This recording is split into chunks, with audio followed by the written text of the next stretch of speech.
Hello കൂട്ടുകാരെ, good morning. ബ്രേക്ക്ഫാസ്റ്റിനുള്ള തയ്യാറെടുപ്പിലാണ് ഞാൻ. നമ്മളിതാ ദോശ ഉണ്ടാക്കുന്നുണ്ട്. എന്നും ദോശയാണ്, അതുപോലെ തന്നെ ഇന്നും ദോശയാണ് ഉണ്ടാക്കുന്നത്. പിന്നെ നെയ്യൊക്കെ തേക്കുന്നുണ്ട് ഒരാഡംബരത്തിന് വേണ്ടിയിട്ട്. കുറച്ച് നെയ്യൊക്കെ തേച്ച് ഒന്ന് വെറൈറ്റി ആക്കാമെന്ന് വിചാരിച്ചു. പിന്നെ അത് നെയ്യ് റോസ്റ്റായി മാറിയിട്ടുണ്ട്. പിന്നെ ചിക്കൻ പാർട്സാണ് രാവിലെ കഴിക്കാനായിട്ട് എടുക്കുന്നത്. വെളുത്തുള്ളി, കറിവേപ്പില, പച്ചമുളക്, പിന്നെ സവോള ഇത്രയും ചേർത്തതിന് ശേഷം വഴറ്റുന്നുണ്ട്. അത് വീഡിയോ കിട്ടിയിട്ടില്ല കേട്ടോ. പിന്നെ കുറച്ച് ചിക്കൻ പാർട്സ് ഇട്ടതിന് ശേഷം ചൂടുവെള്ളം ഒഴിച്ച് വേവിച്ചു.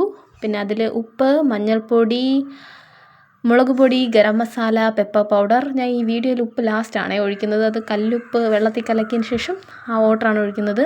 എന്നിട്ട് ഇത് നന്നായിട്ട് റോസ്റ്റ് ചെയ്തെടുത്ത് പിന്നെ കുറച്ച് ആഡംബരത്തിന് കുറച്ച് കറിവേപ്പിലയും കൂടി ഇടുന്നുണ്ട്. പിന്നെ ഫോക്കസ് ചെയ്യുന്നുണ്ട് വീഡിയോ.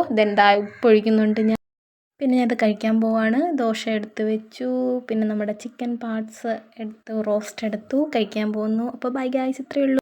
അപ്പോൾ വീഡിയോ ലൈക്ക് ചെയ്യുക, ഷെയർ ചെയ്യുക, സബ്സ്ക്രൈബ് ചെയ്യുക. ബൈ.